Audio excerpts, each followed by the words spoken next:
everybody, and welcome to the Venture Cafe. I'm so excited that Amy asked me to come and talk today. So my name is Tina Pedersen. I am the CEO, founder, and president of my own nonprofit. We're a 501c3 called RAMP, Real Access Road-Based Progress. What initially made me start this nonprofit is I'm a 4-time cancer survivor, breast twice, bladder twice, and 7 years ago, I walked into a 10-minute surgery and never walked again. I suffered a spinal stroke and woke up with no use or feeling in my legs. I had 2 choices, cry about it or do something about it. So obviously you know which way I chose because I'm here with a smile on talking about it. So July made 7 years for me, and I'll tell you, I have done more things for my wheelchair than I ever had when I was walking because I got a new lease on life. I learned how to not put things off. I learned how to live life to the fullest. And I learned that we all can find a way to work together. We can all make things happen if we do it together. We don't always have to agree. We don't always have to be on the same page, but we always have to be respectful to each other and find a way to start in the middle and work our way out to benefit everybody. So that's a little bit about me and my organization. And Diana, this is actually the 3rd time we've seen each other actually in person. She was doing the project at school and I was doing the talk, and we ended up getting together, and I will let her take it back. Sure. I'm Diana Perkins. I'm the CEO and founder of Inco Design. We're a Rhode Island-based product design firm creating products that empower individuals with disabilities. And our first product, the lap staff, is how I eventually met Tina a 2nd time. It's a collapsible carry-all designed for wheelchair users. And the first time I met Tina was at a talk she was giving at RISD at Quince Brown. Shocker, I was talking. And 2nd time, I invited her to go to a grocery store with me on the weekend and try out a very early prototype of the lap snap to get some feedback. And Tina gave us lots of great feedback on our really early, terrible prototypes. And luckily, the lap snap is a reality now. So here we are. Yeah, so we are very excited to work together. I don't know how, once you learn about a product and you start using the product, I use this product to everything. But my favorite thing to use this product for is it has this beautiful cover. See how it does it? I can put snacks and food in here and actually get from my kitchen to my couch without my Great Dane and my pit bull sticking their faces in my food, so I actually get to eat and not them. So that is my favorite thing about my lap snap. But it's so accessible. But what I like about Diana is she talked to us. She learned about my community and she found out what our needs were, because nothing's for us without us. I truly believe that so many people have the best of intentions and, this could be accessible, that could be accessible, but just because you put the pretty little accessible sticker does not make it accessible, because if my wheelchair can't get into that pretty little sticker, it doesn't work. And that's the biggest thing in any business, or anybody starting a business, or anybody having an event, or anybody doing a wedding, you're going to encounter the disabled community. We are 26% of the country's population. That's 1 in 4 people has a disability. What the statistics that most people don't realize is once you become 65, you're elderly, you're older. But if you happen to use a walker, wheelchair, or a cane, you're still only elderly. Those numbers are not counted into the statistics. Now, you count 65 and older, over 34% of those right now are using some kind of mobility aid, whether it's permanent or temporary. Now, by 2030, over half of our population here in Rhode Island is going to be 60 and over. If you're not talking about accessibility now, your business could possibly be alienating half of Rhode Island's population. What do you think that's going to do to your business? You think the pandemic hurt your business? Alienate half of our population. You'll never recover from that. So we're all about having you learn about accessibility, and it's affordable. For all those inevitable 1 steps down in Newport, I could ride around for 2 hours and not get into one business. They put a affordable 1-step ramp that can pick up and lean up against the building. They're like $200. Now you're letting wheelchair users in, knee scooters in, baby carriages in, elderly with walkers in. So how much are you going to raise your statistics and your bottom line? We're begging you to be accessible so we can give you our money. Like, I know we're horrible people because we want to give you our money, so take it. What do you think about that, Diana? Yeah, there was a study done in 2018 that the total disposable income of disabled people of working age was $490 billion.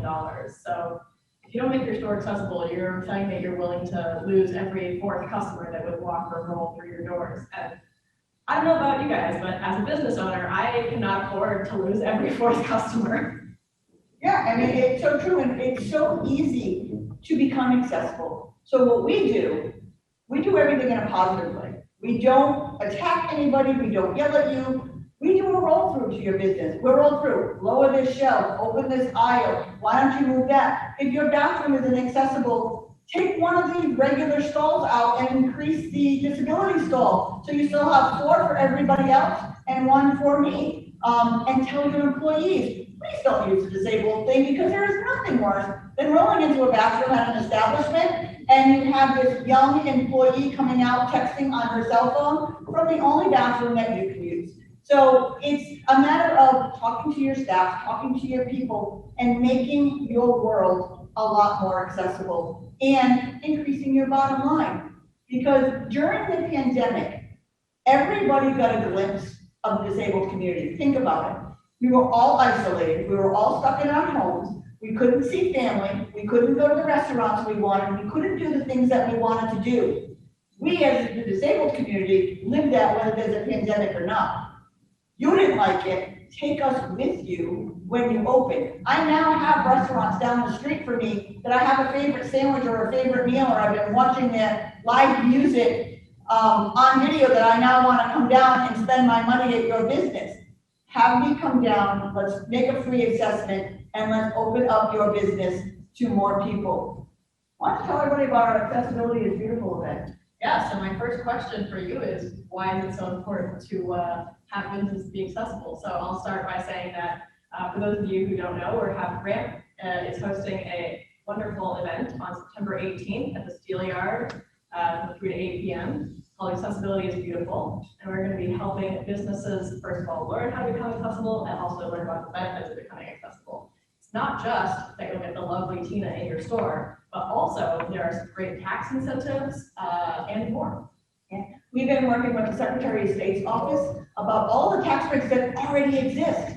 And we're not reinventing the wheel, they're there. People need to take it. Up to 50% tax break from the state. Add on another 10% federal to become ADA compliant and to become ADA accessible. But there's also grant matching with all the federal money that we receive. One of the initiatives is helping businesses become ADA compliant. So there is money out there. We're going to teach you how to do that. The other thing we're going to teach you is how to hire the disabled community. You are not going to find a more dedicated employee than someone who has something to prove. And we have something to prove more than anybody else. Because the worst thing people can say to me, you can't do that, you're in a wheelchair. I say, watch me. It may not look the way you wanted it to look, but I can still accomplish a task. Last summer, I was swinging a sledgehammer and built my own wheelchair accessible house for Habitat for Humanity. Swinging the sledgehammer, painting walls, putting down floors, doing electrical. I did everything soup to nuts, put in over 1,000 volunteer hours on my own home. If I could do that, I can work in a restaurant, I can serve a pizza, I can answer a phone for you. We're hireable, and you're not going to find a more dedicated employee than somebody who's disabled. What else do we have to offer at that event? We've got food trucks for all your favorite Rhode Island cuisines. We've got lots of local vendors coming. I will be there with the Lab Snap, as well as several other local businesses that promote accessibility. And the Steel Yard has several of their own artists coming to present their work. We're also unveiling a very cool project that Tina has been working on with the Steel Yard, a picnic table where 3 of the 4 sides have built-in wheelchairs or artistically rendered versions of wheelchairs that are actually attached to the table. And the 4th side will be open so that when Tina rolls up with 3 of her friends who are not in wheelchairs, when they sit down, they will all be in wheelchairs. So it's a powerful statement and it's a beautiful art project, and to have my idea, they were in my head, so to have my idea come to life was kind of really cool, so I can't really wait to see it all come to fruition. But it's just a great event to watch people of all abilities, honestly, all abilities. Our DJ has cerebral palsy. Our MC, is a comedian with a disability. but we have regular artists and regular entrepreneurs meeting with our legislators, meeting with other businesses who are or are not already accessible, so we can feed off of one another and we can work together and we can make it happen. So I have nothing else. We can open it up for questions unless you want to add anything. Sure, was there anything else on our list that you wanted to talk about? I always have things to talk about. Tina, how can people become a sponsor or participate in the event? Oh, that's true. We are definitely looking for sponsors because we are doing this whole event with no budget.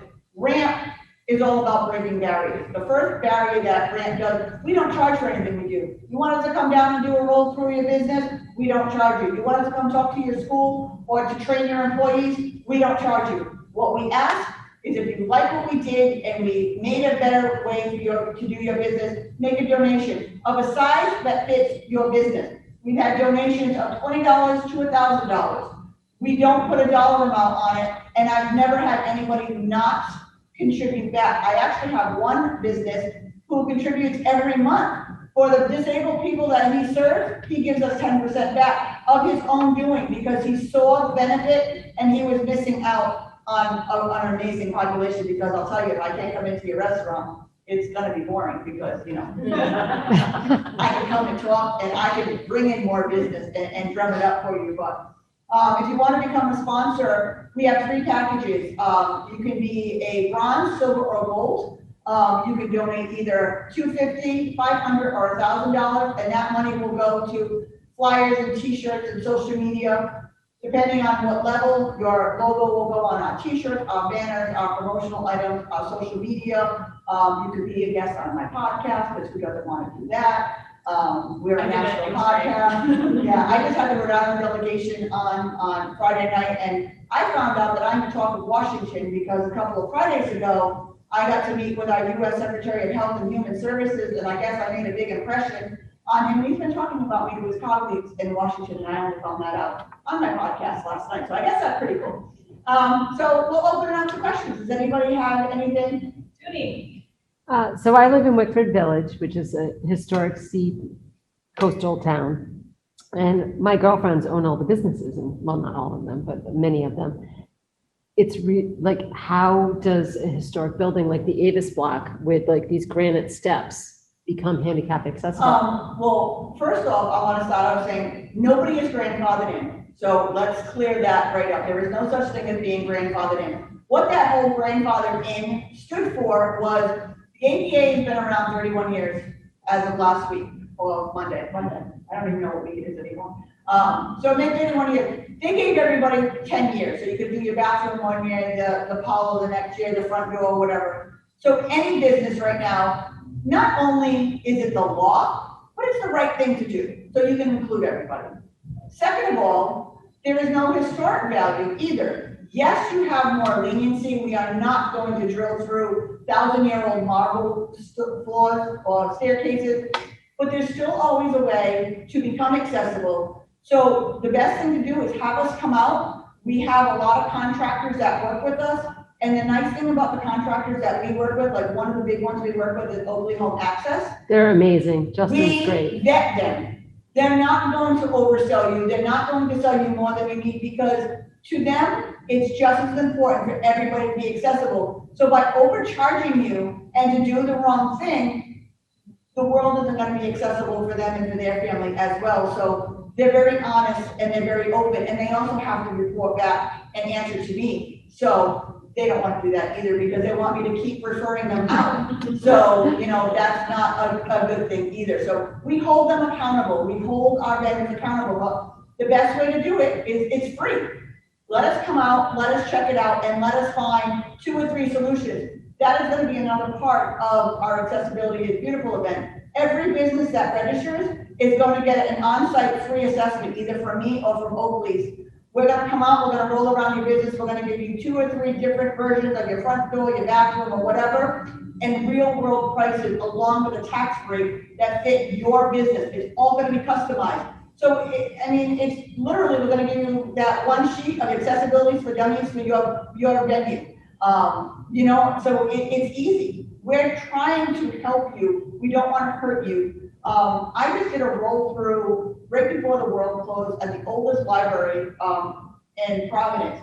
First words out of their mouth to me were, this is gonna cost us $50,000 to $100,000. There's no way we can afford this, but let us see your recommendation. They spent less than $1,000 and I can get to every room in that library. Are they completely ADA compliant? Absolutely not.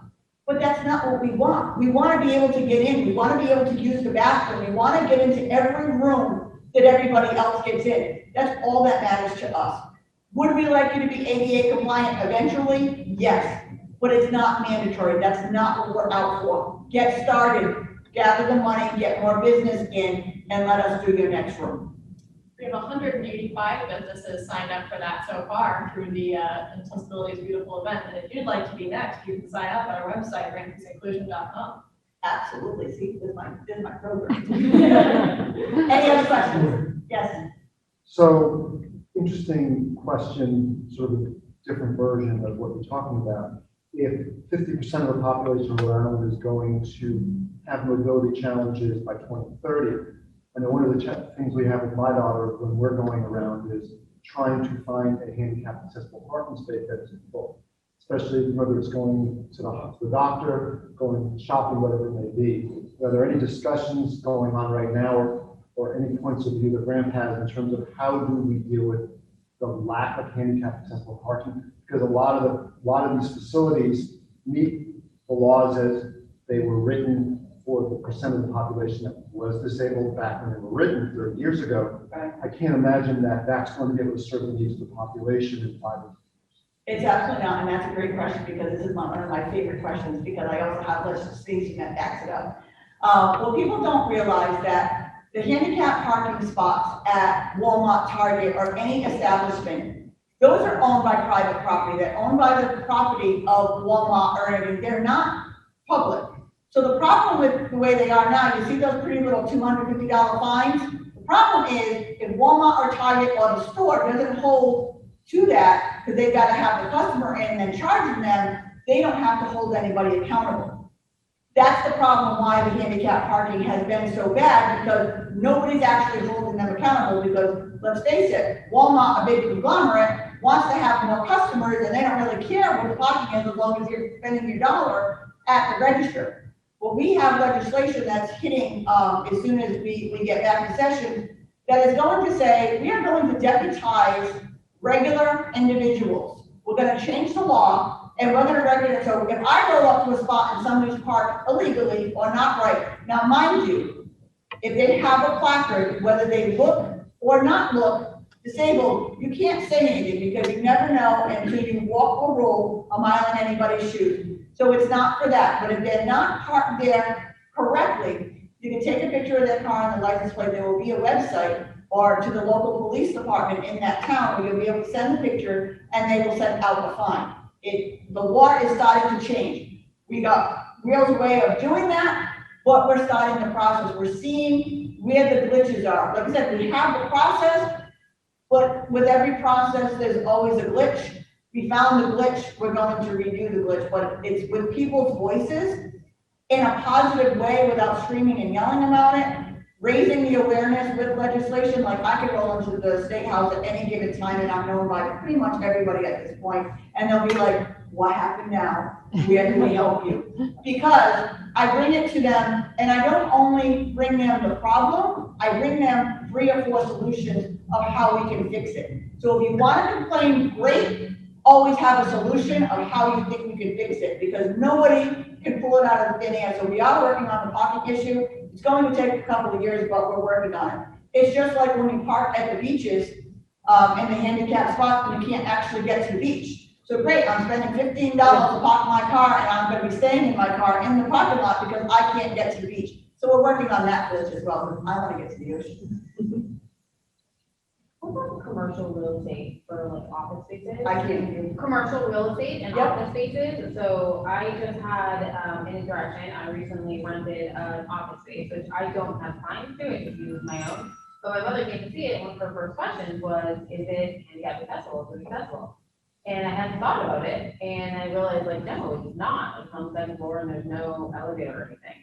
And so, you know, a question being like, her thought is a therapist, she's a massage therapist and in the healthcare field, like, you limit yourself. You can't rent those kinds of spaces because you can't bring clients up, assuming, not having Right. accessibility. So, yeah, I overwhelmed. Yeah, it makes it very, if you could rent the building as long as you're not having it open to the public. So like if you have somebody who just needs office space to do office work and you're not opening it to the public, the second floor could be okay, as long as the first floor has a space that is accessible where you can meet somebody where they are. So if you have an office building and somebody has to meet somebody who happens to be in a wheelchair, you can have a certain office that's safe, open for all of the offices upstairs to say, if I have to have a meeting or I have to meet somebody with an accessibility issue, I can meet them on the first floor at this office, it is available to me. So it's making the accommodation for the space.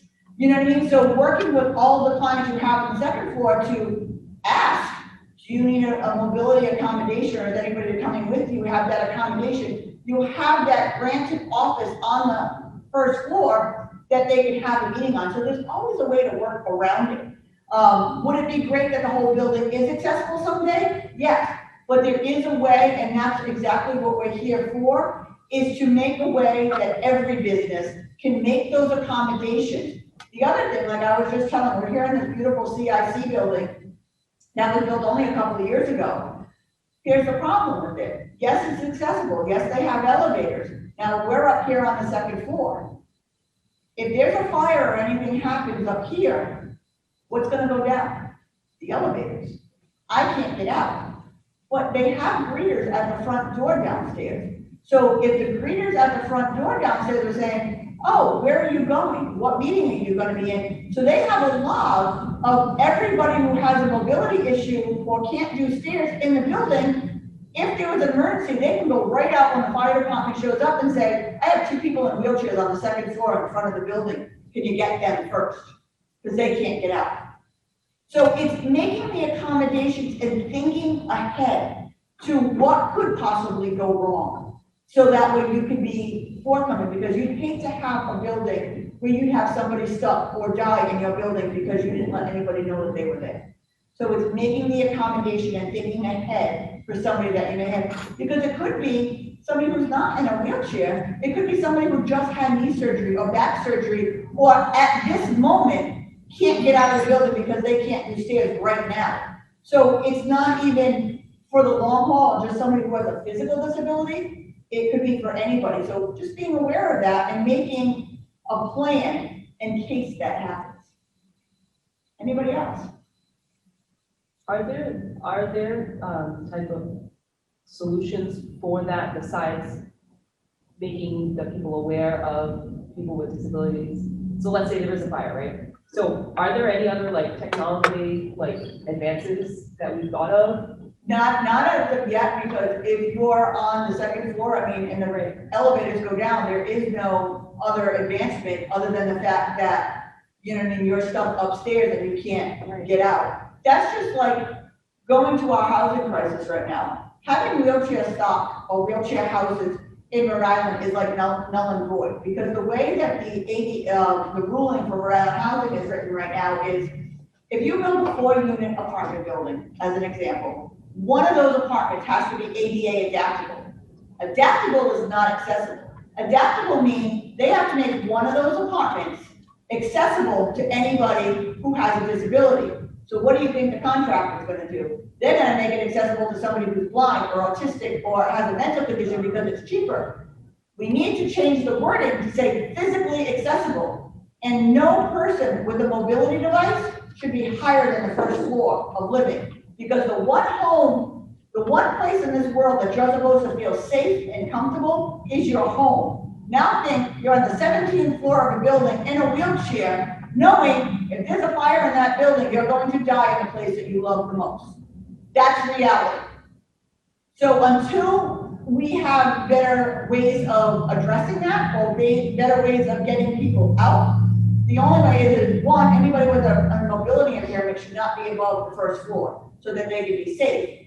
And always knowing, instead if it's a business office or a hospital, knowing where those mobility people are in the building. So you could get right out to a firefighter and say, look, I have 2 people in wheelchairs on the 2nd floor, I need to get them out, they're in the front corner. And have emergency things on things, if you're having a mobility device, come to the front corner, they may be able to get me out with a bucket truck, out the front window. So having signage to tell the person where to go or where to meet, and have work with your local fire department saying, this is my building, how do you think we should address this?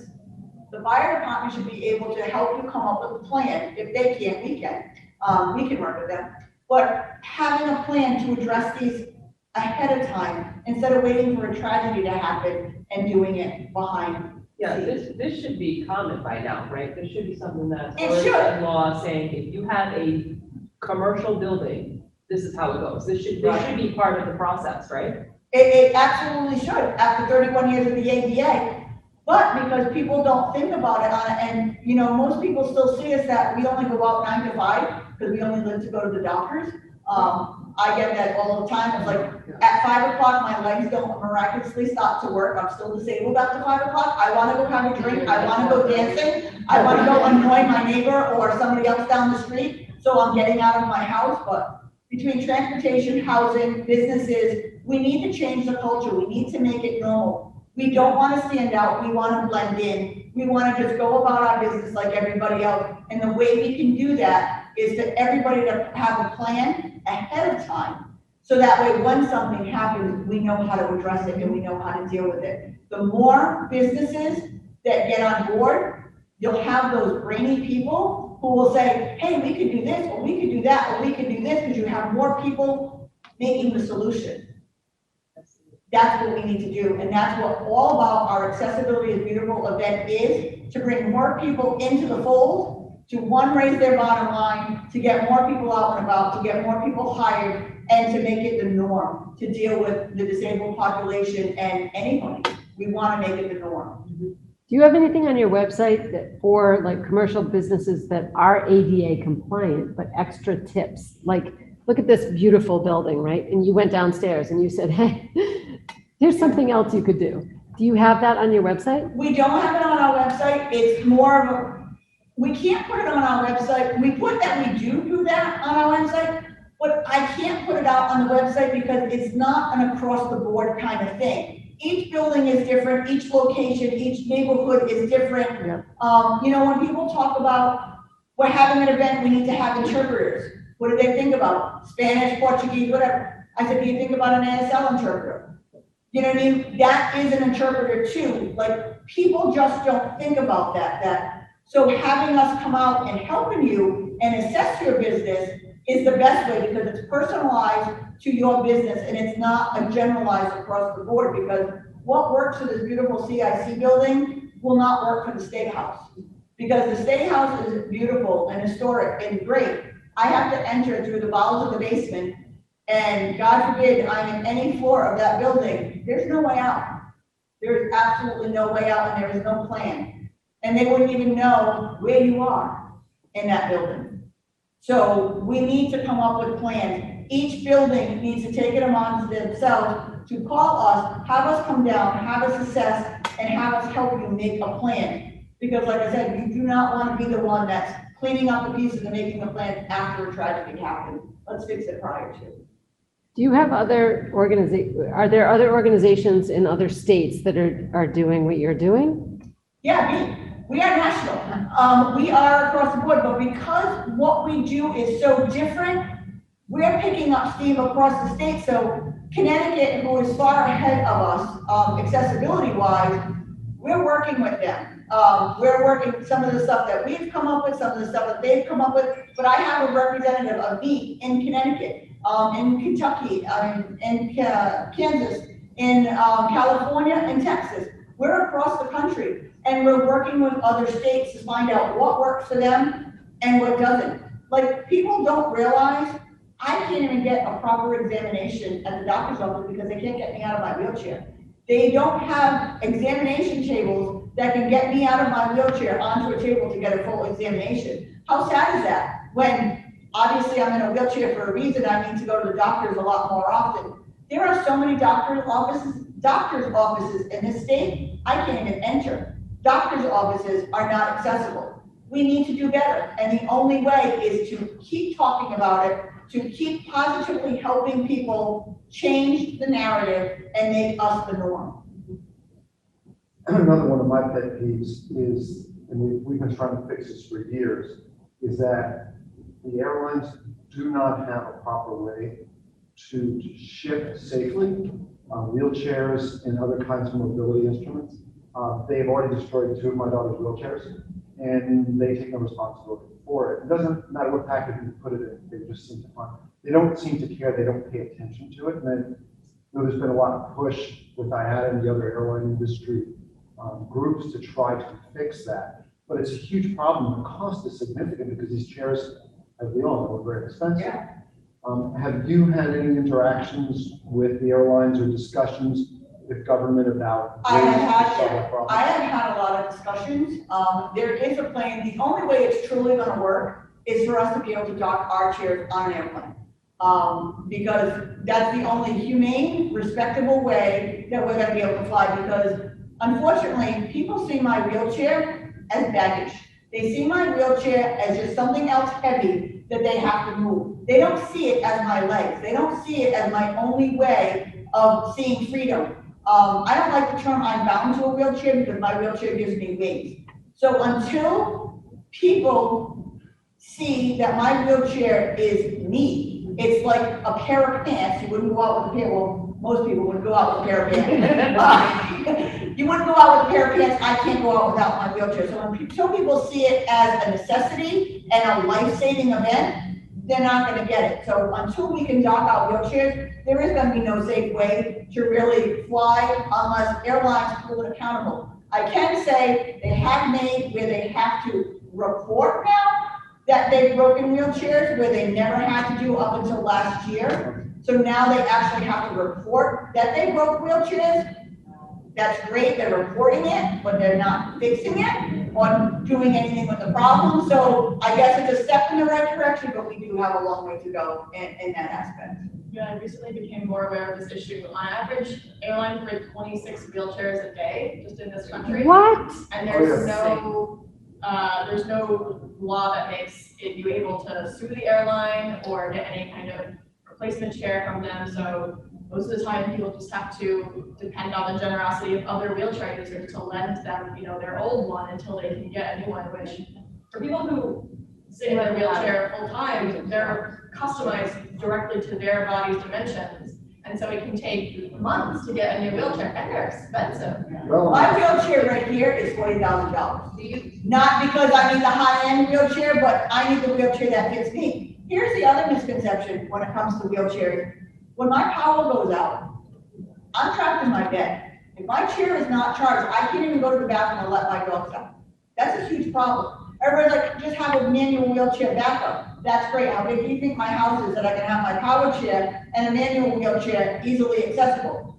The second part of that, my wheelchair tilts me forward. It tilts me backwards. It raises me up. The only way I can get in and out of my bed is to maneuver my wheelchair in such a way to help me do that. The only way that I can get on and off the toilet is to adjust my wheelchair in the proper direction. I can't do that from a manual wheelchair. So it's not as easy as just saying, get a manual wheelchair. Everybody that uses the power wheelchair needs to have a house generator. They need to go hand in hand, and we're working on legislation for that as well. If you get issued a power wheelchair, you need to have some accommodations or some way. And right now, Rhode Island is the only state that has a home modification grant, where you can get up to 50% back to any modifications you make to your house, and a generator counts for that. Unfortunately, because I sit on the governance commission and I run that grant, I can't use that grant because of the conflict of interest, but it is at least there, where if your generator costs $8,000, you'll get $4,000 back from the home modification grant, where it can help you save a life. Because people don't realize, they're like, make sure that you have your cell phone and the flashlight, great, so I can make puppet signs on my ceiling because I'm never getting out of my bed, so I have a flashlight to make puppets on my ceiling because that's about as far as it's gonna get for me. It's just not possible. Well, and the other part of it is that you get wherever you're going on vacation, they break your wheelchair. And now, what do you do? Right. How do you go on vacation? I mean, you spend all this money, time, and, okay, so they have wheelchairs that can push you to the airport, and then where do you go? What do you do? What about trying to rent a wheelchair that actually works or fits, and it's a power wheelchair, you don't. And so, and they have no responsibility for that. Sure. So, And, you know, just another item of that, I want to do a lot of the theaters here because, you know, we like to go out to the theaters. And every one of them, I would ask them to show me their idea of how to sit somebody in a wheelchair. Most of the time, they put us down front. Okay, that's not where we want to be because we probably have to put a basketball in both people. But what they do, this is the saddest part, is they make you transfer into one of their chairs. And then they take your wheelchair away and they put it in another room. I said, so if there's a fire or anything, are you gonna stop and go get my wheelchair? You can't do that, that's illegal, you're taking my legs away from me. You can't do that. But this is, again, they're like, well, it'd be more comfortable. I'm like, no, I'm more comfortable in my own chair, but you're down front, so if you have to leave, you're gonna, then don't put me down front. It's simple as that. Do you know what I'm saying? That we need to do better. We need to talk about it. We need to open our minds and don't make an accommodation for me without asking me. Because I get you have the best of intentions. I will give people that. But sometimes your best of intentions puts me in high anxiety and panic. If you take my chair from me, I'm trapped. I can't go anywhere. There is no worse feeling than that. Anyone have a question earlier? It was about, so you were talking about how you couldn't put on your site about, you know, recommendations because there is no standard. But then I had thoughts about like, is there a standard if you were involved in the beginning of the process?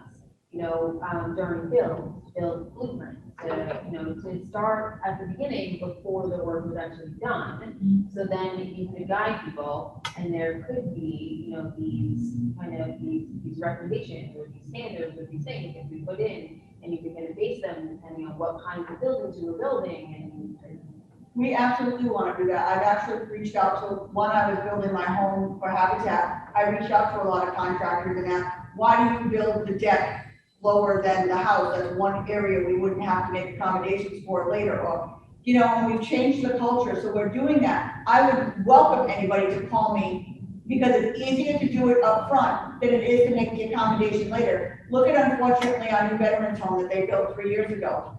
Big, beautiful new veterans home. 23 of the doors were too small for the occupants to actually get through. They did not think of when the wheels were there, where your hands go on the wheelchairs on the outside, they couldn't get people through, so they had to spend a lot more money to redo 23 of the doors because they didn't go through the proper channels and have the right people address the issue prior to building it. If you talk to us and you include us on the ground floor, look at all the remodels of the schools that we're doing. I've been lucky enough to be to every 39 city in town and the place because I made sure I did.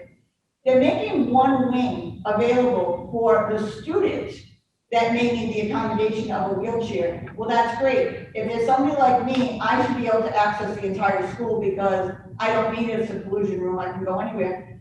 Now think about it. I have 2 children who don't have a disability. I'm in the wheelchair. How can I go to their meetings, their plays, their sporting events and everything if everything is not fully wheelchair accessible? We always say our kids are not going to succeed without the backing of their parents. I can't back my children if I can't get in. How many guardians or people that we have out there, our caregivers, happen to be the one that's disabled, especially if they're 65 and older and they're using a mobility device? How can they participate and be there and support their child if they can't get in? So we need to think bigger and broader, and while we're redoing it, we need to redo the entire school, not just the wing. I know I just came into this, but wouldn't it be wise, every city or town has a building inspector, shouldn't they be on the forefront of this? And there's like, I know in certain aspects, things are grandfathered in, whether it's fire codes or whatever, but this, especially new construction, it should be like. The building inspector should have something to say. Number one, there is no such thing as grandfathered in. There isn't. there is, the ADA, there is no such thing as being grandfathered in. They have to be compliant. The problem with the building inspector is they're trying to meet the city and town's budget. They're trying to do it in the cheapest possible way. They're not thinking of everybody. If they're not in a wheelchair or they don't have somebody in a wheelchair, they're not thinking about that. That's the sad truth. What they should be doing is sending those plans to the Governor's Commission on Disability to have those plans reviewed, and we can make the recommendations or the accommodations that need to be made, so that way you can be doing it right up front instead of having to backpedal later. Can that be made a requirement? That exactly. It is a requirement. So They what, just don't do it. so then why is it that we have to follow building codes? Yeah. This needs to be part of that. Right. End of story. The problem with that is no one's holding anybody accountable. That's the problem. Like, businesses should not be opening this day and age that aren't ADA compliant, but the problem is they want the tax money for the businesses, so they will just open the business and say, we'll get to that later, which is fine, because in the first 30 days when you're opening a business, you want to make sure that that first customer is going to come through your door. So we understand that. And what we're saying is, okay, after 30, 60 days that you're open, call us in and let us know if you're renting an old building. If you're making a new construction, absolutely, you need to be in code. But if you're renting an older building, call us in after 30 or 60 days. Let's help you open that up to everybody. So we're making that accommodation. The law is they should be already ADA. The problem with the ADA is it was written without an enforcement mechanism. So there's no penalty to the business legally if there's not an ADA compliant part. The only enforcement mechanism is for a disabled person to sue the business, which unfortunately, like most of the time, that business will just shut down if they can't afford whatever it is at that moment. So luckily, hopefully, they'll work with disabled people up front so that they don't have that problem. But at this point, the only actual enforcement mechanism for the ADA is to have a disabled person actually sue the business. And the problem with that is when you're on SSDI, you can't get a lawyer, you can't put the money out to hopefully, So that thing. the state is not held accountable at all for us. No, none of the states are. Each city None in of the town. states are. Would it be each city in town, but no one? There's no enforcement mechanism. There is no enforcement mechanism at all, so really we have no They- right to do that. So we'd have to sue them And I and, know the point, but like, if you have no enforcement mechanism, nothing. Because you could do things that are more meaningful, right? If you had certain types of penalties and fines that were very affordable, and we knew that it would hurt just enough that you would go do something, right? If it, 30 days notice is $5 fine, and 60 days notice is a $5 fine, and it gets to the point where you do something, you know that might be coming. well, what they can do right now is, if I bring up a lawsuit again, they're gonna get a $200 fine. Great, they're gonna pay the fine, and hope nobody else complains. They're just gonna pay the fine and hopefully you go away. I don't go away. So, but I do it, I give them ways to change it too. You know what I'm saying? So Well, we wanna help, yeah. You're saying like it costs a few $100s to be compliant, right? So you're saying you could pay the fine, or you could just take that money and become You know what the compliant, and it enforcement- won't keep coming out. The enforcement mechanism today, having been in retail, dealing with stores and enforcement, is social media. Yeah, that's And- true. And that is where we have, where our company has been taken to task, because we built a store and it didn't have proper compliance or whatever, the aisles were too narrow, and somebody couldn't get through, and they complained, and they went on social media complaint. And trust me, we fixed that. Now, thinking of that, social media, I went out to the Andrea down at Esquamish where they put out the Moby mats. So now a disabled person in a wheelchair or an elderly person or a person with a baby carrier can actually go right out onto the beach and they have these beautiful mats out there. Since I've been put on Channel 10 and my social media, they've tripled their business. What business would not want triple the amount of business? Because now they can take their grandma or their friend or everybody that they want to your establishment. Where is the downside there? I saw it on social media. What was that? I saw it on social media. Yeah, so I mean, just putting it out there on social media and raising awareness that this business did the right thing for the right reasons, they've tripled their business. Who wouldn't want that, especially coming out of a pandemic?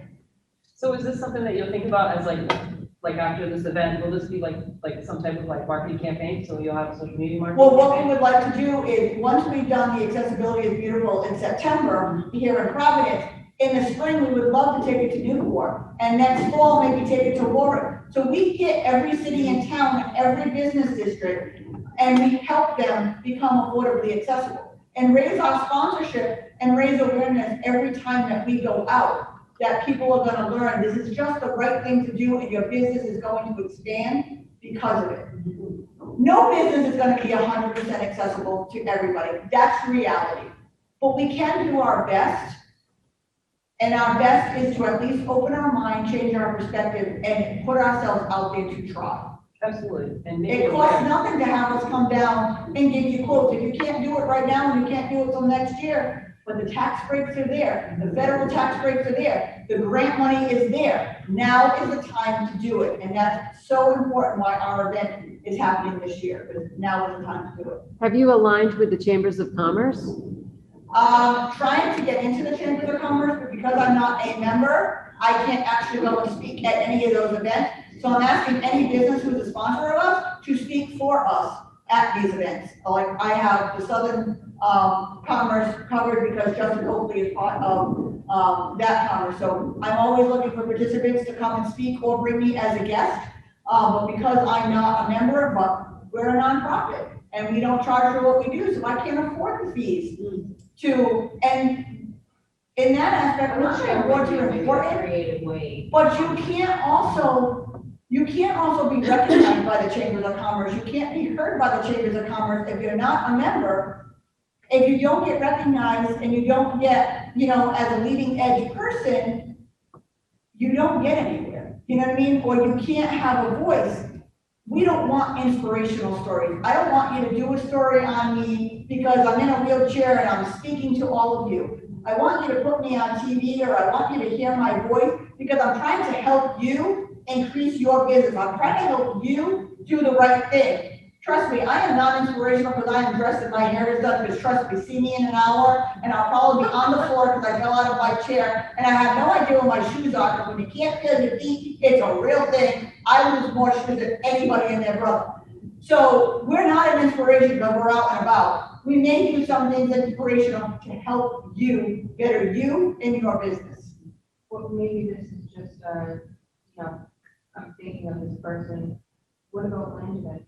That's what I was thinking this whole time. Me and Landry, we work very well together. He's helping me get all the legislation pieces together. I actually, on my national podcast, had the senators and the congressmen both on my podcast. Last week, I had the governor and lieutenant governor, I had the secretary of state on. I have state buy-in. They're hearing me, they're seeing me. Like I said, the secretary of state is helping me put forms together to get out to businesses. They're working with me, but we can't just do it us. We need the buy-in from the public. We need the public, but we're doing everything we can. We're putting legislation in, but you know how to get legislation passed? You gotta have the general public write to your senators and congressmen and get it out to the floor. So just because Langevin agrees with me doesn't mean anybody else does.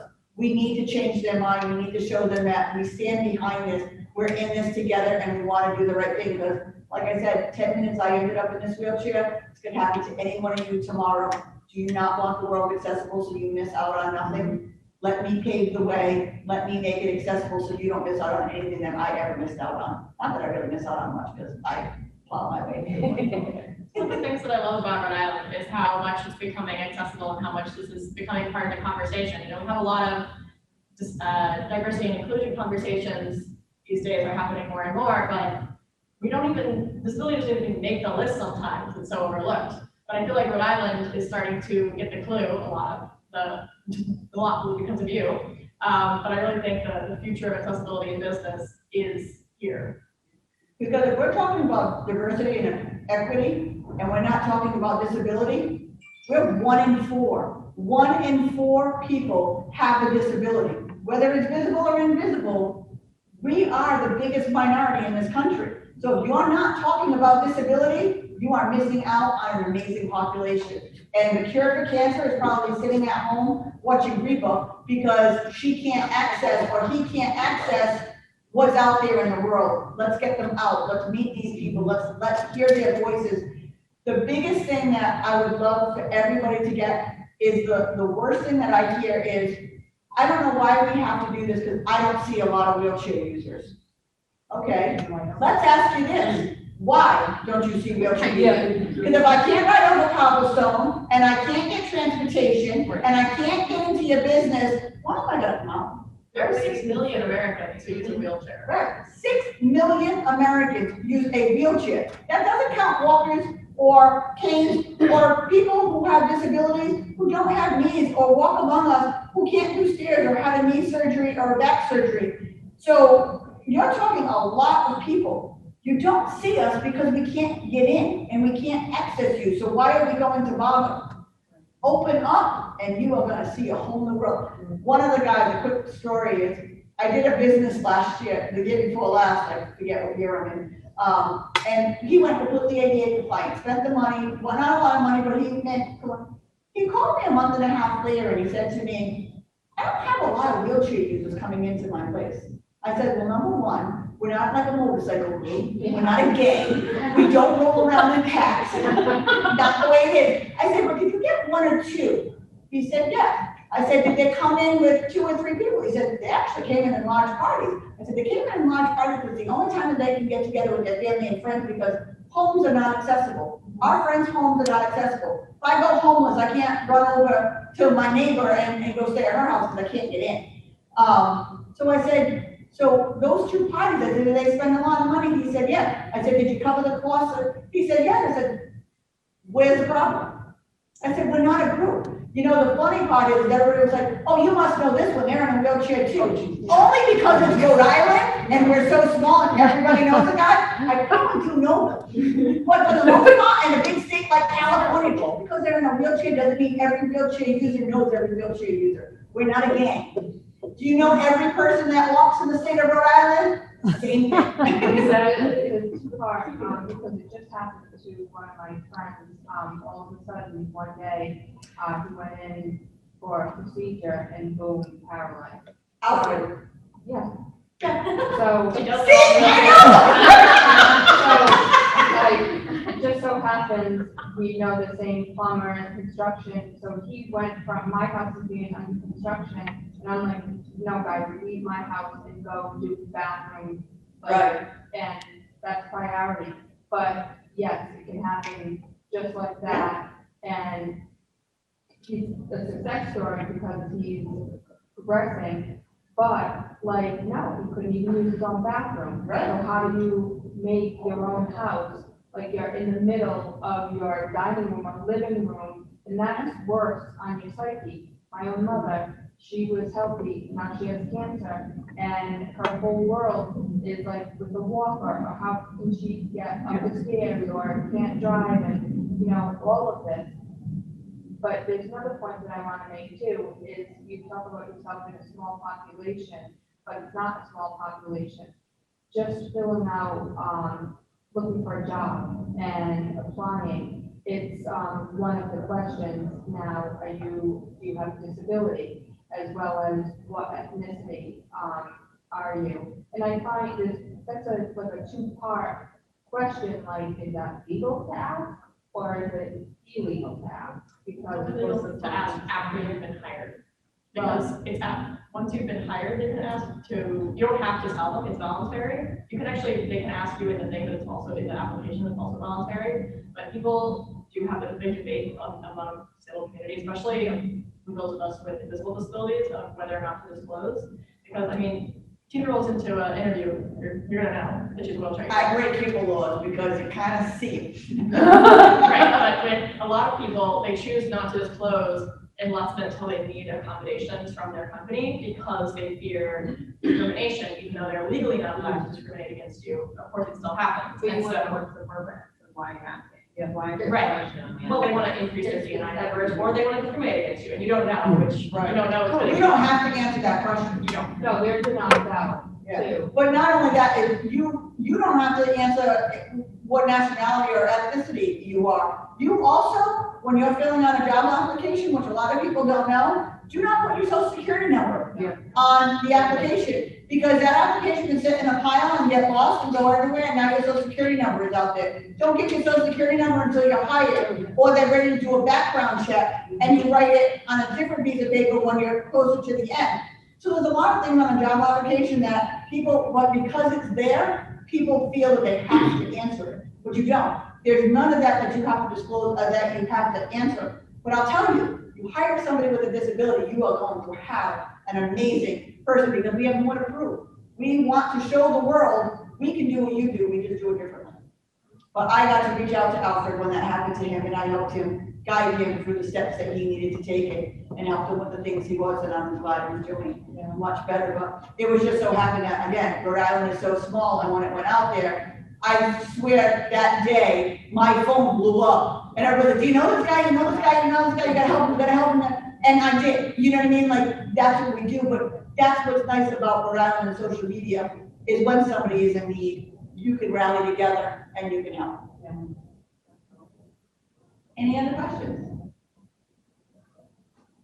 Pat, no questions? Are we past on time, Amy? I like you guys. We're at that time, as it turns out, we're over time, but thank you all so much for coming, and we'll be out there for a while if you want to talk more. I've been Diana Perkins, and Tina Pedersen is my spearhead. Yeah, and we're both CEOs, and she is on my board now, so we've taken and we've combined forces, so now we're really a force.